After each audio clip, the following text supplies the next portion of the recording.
Disclosure day സ്പിൽബർഗിൻ്റെ പടമാണ്. If anyone wants to disclose the entire story to you with all the themes and everything it will take another day എന്ന് പറയാവുന്ന പോലെ അമ്മാതിരി ഒരു cinema. ഞാൻ ഈ പടം കണ്ടുകൊണ്ടിരിക്കുമ്പോൾ എനിക്കിത് ഭയങ്കര ഇഷ്ടപ്പെടുന്നുണ്ട്. എന്തൊക്കെയോ സാധനങ്ങൾ എനിക്ക് കണക്ട് ആവുന്നുണ്ട്. പക്ഷേ നമുക്ക് ഡോട്ട്സ് വരുമല്ലോ, ഇതിങ്ങനെ ഫില്ല് ചെയ്യാൻ പറ്റില്ല. അപ്പം പടം കഴിഞ്ഞിട്ട് ഞാൻ പിന്നെ അവിടെ ഇങ്ങനെ ഇരിക്കാം, മറ്റേ ടൈറ്റിലൊക്കെ എഴുതി പോകുമ്പോൾ ഇതിനങ്ങനെ പോസ്റ്റ് ക്രെഡിറ്റ് സീനൊന്നും ഉണ്ടാവില്ല. എന്നാലും തിയേറ്ററിൽ ഇങ്ങനെ ഇരുന്ന് കുറേ ആലോചിച്ചു, ഈ ക്യാരക്ടർ എന്താ ഇങ്ങനെ, ഈ ക്യാരക്ടർ എന്താ ഇങ്ങനെ. അപ്പോൾ ശരിക്കും പുള്ളി പറയാൻ ഉദ്ദേശിച്ചതാണ് അപ്പോൾ ഇയാൾ ശരിക്കും വില്ലനല്ലേ എന്നൊക്കെ പറയുന്ന പോലെയുള്ള ഒരുപാട് ചോദ്യങ്ങൾ എല്ലാം കഴിഞ്ഞ് വരുമ്പോൾ എനിക്ക് പറയാനുള്ളത് ദിസ് ഇസ് എൻ അമേസിങ് പരിപാടി. സ്റ്റീവൻ സ്പിൽബർഗിനെ സംബന്ധിച്ച് നമ്മുടെയൊക്കെ ഇപ്പോൾ എൻ്റെയൊക്കെ കുട്ടിക്കാലം മുതലേ അത്ഭുതപ്പെടുത്തിയിട്ടുള്ള സിനിമകളൊക്കെ ചെയ്ത് നമ്മളെയൊക്കെ എക്സൈറ്റ് ചെയ്യിക്കാവുന്ന പല വിധത്തിൽ എക്സൈറ്റ് ചെയ്ത് മുന്നോട്ട് പോയിട്ടുള്ള ഒരാളാണ്. ഇപ്പം നമ്മൾ കാണുന്ന പല ടിപ്പിക്കൽ ഇപ്പം എക്സ്ട്രാ ടെറിട്ടറി പരിപാടികളൊക്കെ വരുന്ന സിനിമകൾ, ഈ ടിപ്പടങ്ങൾ അല്ലെങ്കിൽ ഏലിയൻ സിനിമകൾ എന്നൊക്കെ പറയുന്നതിൻ്റെ അങ്ങനെ ഒരുപാട് പാറ്റേണുകളൊക്കെ ഉണ്ട്. പക്ഷേ ഇത് അതിലൊന്നും പെടുന്ന സാധനമല്ല. ഈ സിനിമ ചിലപ്പോൾ നിങ്ങൾ തിയേറ്ററിലേക്ക് പോകുന്നത് ഒരു ഏലിയൻ പരിപാടി കാണാൻ വേണ്ടിയിട്ടോ അല്ലെങ്കിൽ ഒരു സൂപ്പർ നാച്ചുറൽ പരിപാടി കാണാൻ വേണ്ടിയിട്ടോ അല്ലെങ്കിൽ ഇന്ന് വരെ കണ്ടിട്ടില്ലാത്തൊരു സൈഫൈ പരിപാടി കാണാൻ വേണ്ടിയിട്ടോ ഒരുപാട് VFX സാധനങ്ങളൊക്കെ എൻജോയ് ചെയ്യാൻ വേണ്ടിയിട്ടോ ആണെങ്കിൽ ഒരു പക്ഷേ ഈ സിനിമ നിങ്ങളെ നിരാശപ്പെടുത്തിയേക്കാം. പക്ഷേ ഈ വരികൾക്കുള്ളിലൂടെ വായിക്കുന്ന പരിപാടി ഇഷ്ടമുള്ള ഒരാളാണ് നിങ്ങളെങ്കിൽ അങ്ങനെ ഈ സിനിമ നിങ്ങൾക്ക് വായിക്കാൻ പറ്റുമെങ്കിൽ മാൻ this is just another level പരിപാടി, അമ്മാതിരി പരിപാടി. ഇതിൽ നമ്മൾ നായകൻ നായിക എന്നൊക്കെ പറയാവുന്ന ആളുകളെ കാണുന്നു, അവർക്ക് ചില പ്രത്യേക കാര്യങ്ങളുണ്ട്. അപ്പം നമ്മൾ ഇങ്ങനെ അത്ഭുതപ്പെട്ടിരിക്കും, ഇവർക്ക് എങ്ങനെ ഈ സൂപ്പർ കഴിവ് കിട്ടുന്നത്, ഇയാൾക്ക് എങ്ങനെ ഈ സൂപ്പർ കഴിവ് കിട്ടുന്നത്, ഇവർക്ക് എങ്ങനെ ഇത് കണക്ട് ആവുന്നത്, അപ്പോൾ ഇവർ ഏലിയൻസ് ആണോ എന്നൊക്കെ പറഞ്ഞാൽ നമ്മൾ ആലോചിച്ച് കാട് കയറി പോകും. പക്ഷെ ഒരു പോയിന്റിൽ നമ്മൾ ഇവർക്ക് കൊടുത്തിട്ടുള്ള സൂപ്പർ നാച്ചുറൽ പവർ എന്താണെന്ന് അല്ലെങ്കിൽ ഇവർക്കുള്ള ആ ശക്തി എന്താണ് എന്നൊന്ന് ആലോചിച്ച് നോക്കുമ്പോൾ, കാരണം അതിനെക്കുറിച്ചൊക്കെ സ്പെസിഫിക് സ്റ്റേറ്റ്മെന്റ് വരുമ്പോൾ നമ്മൾ ആലോചിക്കുമല്ലോ, ഇതെന്തിനിപ്പോൾ ഇവിടെ പറഞ്ഞു, ഇതിലെന്തോ കാര്യമുണ്ടല്ലോ. അങ്ങനെ ആലോചിച്ച് പോകുമ്പോൾ ഇയാൾ എന്താ ചെയ്തു വെച്ചേക്കുന്നത്. അതായത് ഈ ലോകത്ത് കാര്യങ്ങളെ മനസ്സിലാക്കാൻ നമുക്ക് രണ്ട് രീതിയാണുള്ളത്.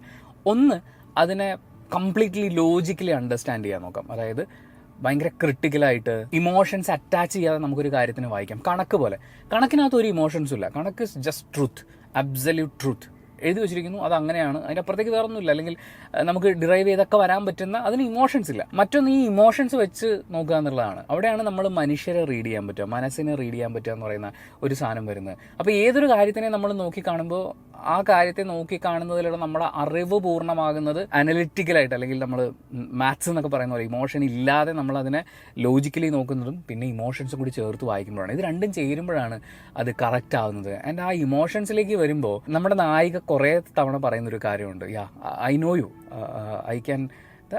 ഐ ലിസൺ ടു യു, അങ്ങനെ കുറേ സാധനങ്ങൾ പറയുന്നുണ്ട്.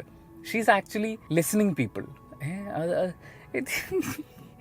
എന്താണ് ഇത്, സ്പോയിലർ ഇല്ലാതെ പറയാനാണെന്നുണ്ടെങ്കിൽ നമ്മൾ ഇതുവരെ കണ്ടിട്ടുള്ള പരിപാടിയൊന്നുമല്ല, വേറൊരു തലത്തിൽ വായിച്ച് മനസ്സിലാക്കിയെടുക്കേണ്ട സിനിമയാണ്.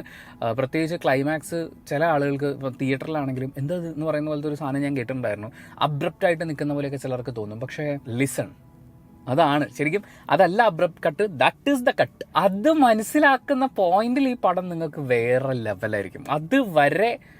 അതുവരെ നമ്മളിങ്ങനെ ബോറടിയോ ഒന്നുമല്ല ഞാൻ പറയുന്നത്, നമ്മളിങ്ങനെ പൊയ്ക്കൊണ്ടിരിക്കുക. പക്ഷെ ഇവിടെ വേണമെങ്കിൽ ഒരു ഈറ്റ് വരായിരുന്നല്ലോ, അല്ലെങ്കിൽ വേറൊരു സ്പേസ് ഷിപ്പ് കൊണ്ട് ലാൻഡ് ചെയ്യിക്കാമായിരുന്നല്ലോ, ഇവിടെ കുറച്ച് മാജിക്കൽ സാധനങ്ങളൊക്കെ കാണിക്കാമായിരുന്നല്ലോ, കുറേ പേരെ എയറിലേക്ക് പറത്തിക്കാമായിരുന്നല്ലോ, ഒത്തിരി VFX ചെയ്യാമായിരുന്നല്ലോ എന്നൊക്കെ നമ്മൾ വിചാരിക്കുമ്പോഴും സിമ്പിൾ കാര്യങ്ങൾ ചെയ്തിട്ടുള്ളൂ. Simple and beautiful, simple and abstract. അതാണ് ഇതിലെ വാക്കെന്ന് പറയുന്നത്. ഇതൊരു അബ്സ്ട്രാക്റ്റ് പരിപാടിയാണ്. ഫ്രണ്ടിൽ നമ്മൾ കുറച്ച് കാര്യങ്ങൾ കാണും, പക്ഷേ അതിൻ്റെ പുറകിലാണ് യഥാർത്ഥ പണി നടക്കുന്നത്.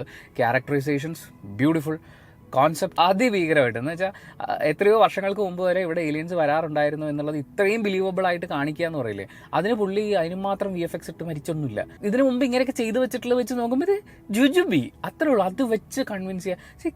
ഈ സിനിമയിലെ ആക്ടേഴ്സിൻ്റെ പെർഫോമൻസ് അല്ലെങ്കിൽ അങ്ങനെയുള്ള കാര്യങ്ങളൊക്കെ പറയുമ്പോഴും ഞാൻ ആലോചിക്കുന്നത് it's just A directors movie.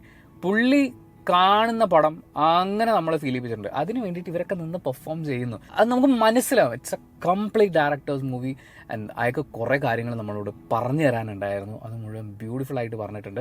പക്ഷെ അത് റീഡ് ചെയ്യാൻ നമ്മൾ റെഡി ആവണം. ഇതിനകത്ത് ഒരു വലിയ ചോദ്യമുണ്ട്, അബ്സല്യൂട്ട് ട്രൂത്ത് എന്ന് പറയുന്നത്. അതായത് ഡിസ്ക്ലോഷർ ഡേ എന്ന് അവർ പറയുമ്പോൾ എല്ലാ സത്യവും തുറന്നു പറയാൻ പോവാം ജനങ്ങളുടെ അടുത്തേക്ക്. അപ്പോൾ ജനങ്ങൾ ഇത് താങ്ങുമോ, ഇത്രയും സത്യങ്ങൾ കേൾക്കാൻ ജനങ്ങൾ പ്രിപ്പയർഡ് ആണോ എന്ന് പറയുന്ന ഒരു ചോദ്യമുണ്ട്. ആ ചോദ്യത്തിനെയൊക്കെ ഞാനിതെങ്ങനെ ഗൈസ്, എനിക്ക് ഒരുപാട് സ്പോയിലർ പറയാൻ താല്പര്യമില്ല. ഞാൻ കുറച്ച് കാര്യങ്ങളും കൂടി എനിക്ക് ആഡ് ചെയ്യണമെന്നുണ്ട്.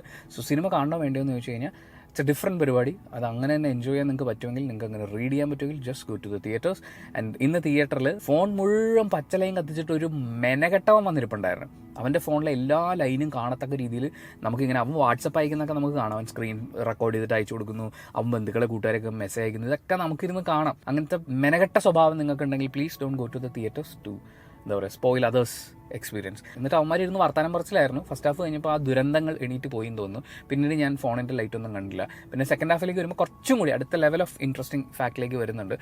ഫസ്റ്റ് ഹാഫിൽ എനിക്ക് അത്രയും, നമ്മുടെ തിയേറ്ററുകാർ കട്ട് ചെയ്യുന്നത്, ഫസ്റ്റ് ഹാഫിൽ എനിക്ക് അത്ര ഒരു ഭയങ്കര ഗുമ്മ ഫീൽ ചെയ്തിട്ടില്ലെങ്കിൽ നമ്മളിത് അണ്ടർസ്റ്റാൻഡ് ചെയ്ത് വരുന്നതോറും ഭയങ്കര ഇൻട്രസ്റ്റിംഗ് ആയിട്ട് മാറും. ഒരുപാട് ഗിമ്മിക് പരിപാടികളൊന്നും ഇല്ലാതെ സ്ട്രെയിറ്റ് അവേ ഒരു പരിപാടി കാണിച്ചിരിക്കുന്നതാണ്. ജസ്റ്റ് ഗോ ആൻഡ് വാച്ച് എന്നേ ഞാൻ പറയുള്ളൂ. നിങ്ങൾക്കത് മനസ്സിലാക്കാൻ പറ്റി കഴിഞ്ഞാൽ കിണ്ണം കാഴ്ച എക്സ്പീരിയൻസ് ആയിരിക്കും. ഇനി പറയാനുള്ളത്, നമ്മൾ വിചാരിക്കും നമുക്ക് എല്ലാ സത്യങ്ങളും ഉൾക്കൊള്ളാൻ പറ്റുമെന്ന്. We just need to listen. അത്രേ ഉള്ളൂ.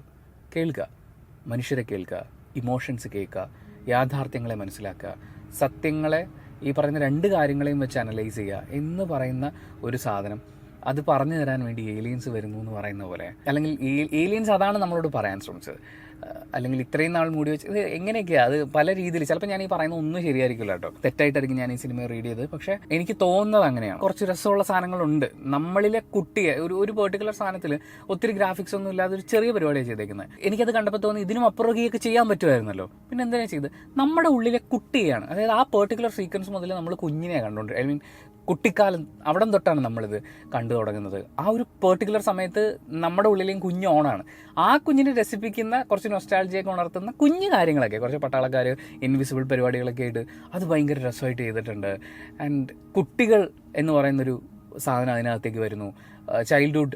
ചൈൽഡ്ഹുഡിലേക്ക് പോവുകയാണ്. അപ്പം അന്ന് എന്ത് സംഭവിച്ചു എന്ന് ഓർത്തെടുക്കുകയാണ്. അതിന് കുറേ സൈക്കോളജിക്കൽ ഇമ്പാക്റ്റ് ഉണ്ട് എന്ന് പറയുന്ന, അങ്ങനെ ചൈൽഡ്ഹുഡിലേക്ക് പോയിട്ട് അവിടെ വെച്ച് ഇവർക്ക് രണ്ടുപേർക്കും കിട്ടുന്ന കാര്യങ്ങൾ, അതിലൊരാൾക്ക്, അതായത് ഭയങ്കരമായിട്ട് അനലൈസ് ചെയ്യാൻ, ഇമോഷൻസ് മനസ്സിലാക്കാതെ അനലൈസ് ചെയ്യാനുള്ള കഴിവ് കുറച്ച് നേരത്തെ കിട്ടും. എനിക്കൊന്ന് 15 വയസ്സോ 17 വയസ്സോ അങ്ങനെ എന്തോ ഒരു പ്രായമാണ് പറയുന്നത്. അത് കഴിഞ്ഞ് കഴിഞ്ഞാൽ അടുത്ത ആൾക്ക് അയാളുടെ ഇമോഷൻസ് റീഡ് ചെയ്യാനുള്ള പവർ കിട്ടുന്നത് ലേറ്റസ്റ്റ് സ്റ്റേജിലാണ്. ആക്ച്വലി നമ്മൾ മനുഷ്യന്മാരും അങ്ങനെയാണ്. നമ്മളും ആൾക്കാരെ റീഡ് ചെയ്ത് തുടങ്ങുന്നത്, സിറ്റുവേഷൻസ് അണ്ടർസ്റ്റാൻഡ് ചെയ്ത് തുടങ്ങുന്നത്, ഓരോ തരത്തിലും നമ്മൾ റീഡ് ചെയ്യാൻ തുടങ്ങുന്നത്, ഇതെല്ലാം അത് കുഞ്ഞുങ്ങൾക്ക് നമ്മൾ പറഞ്ഞു കൊടുക്കുന്നു. ഒരു സമയത്ത് അവരുടെ സാധനം ഓണാവുന്നു എന്നൊക്കെ പറയുന്ന പോലെ അങ്ങനെ എന്തൊക്കെ തരത്തിൽ വായിച്ചെടുക്കാമെന്നറിയോ. ഇതിലെ ഏലിയൻ പരിപാടിയൊക്കെ മാറ്റി നിർത്തി സൂപ്പർ നാച്ചുറൽ പരിപാടി മുഴുവൻ മാറ്റി വെച്ചിട്ട് നമ്മളൊരു സൈക്കോളജിക്കൽ ആംഗിളിൽ നോക്കിക്കഴിഞ്ഞാൽ, അല്ലെങ്കിൽ ഒരു ഹ്യൂമാനിറ്റി പെർസ്പെക്റ്റീവിൽ നോക്കിക്കഴിഞ്ഞാൽ, ഏതൊരു തരത്തിലെടുത്ത് നോക്കിക്കഴിഞ്ഞാലും ദിസ് ഇസ് ഇറ്റ്. ഒരു അടിപൊളി സാധനമാണ്. ടു ബി ഓണസ്റ്റ്, ഞാൻ ഗൂഗിൾ ചെയ്ത് നോക്കി എന്താണ് സാധനം എന്നുള്ളത്. കാരണം എനിക്ക് ഈ രണ്ട് ക്യാരക്ടേഴ്സിന് എന്തിനാണ് ഇങ്ങനെ സ്പ്ലിറ്റ് ചെയ്ത് സാധനം കൊടുത്തതെന്നുള്ളത് എനിക്ക് മനസ്സിലായിട്ടില്ലായിരുന്നു. അങ്ങനെ നോക്കിക്കഴിഞ്ഞപ്പം എൻ്റെ എല്ലാ ഡോട്ടും ഫില്ലായിട്ട് ഞാൻ എന്താണ് ഞാൻ ഈ കണ്ടത് എന്ന് പറയുന്ന പോലത്തെ ഒരു ഫീലായി. അതുവരെയും എനിക്ക് കുറച്ച് ഇൻട്രസ്റ്റിംഗ് സാധനങ്ങളുണ്ട്. ഇതിലെ വില്ലൻ അങ്ങനെ നമ്മൾ സ്ഥിരം കാണുന്ന വില്ലൻ അല്ലത്. അയാൾക്കൊരു റീസൺ ഉണ്ടായിരുന്നു. അയാൾ വില്ലനിഷായി അവതരിപ്പിക്കപ്പെടുമായിരുന്നു.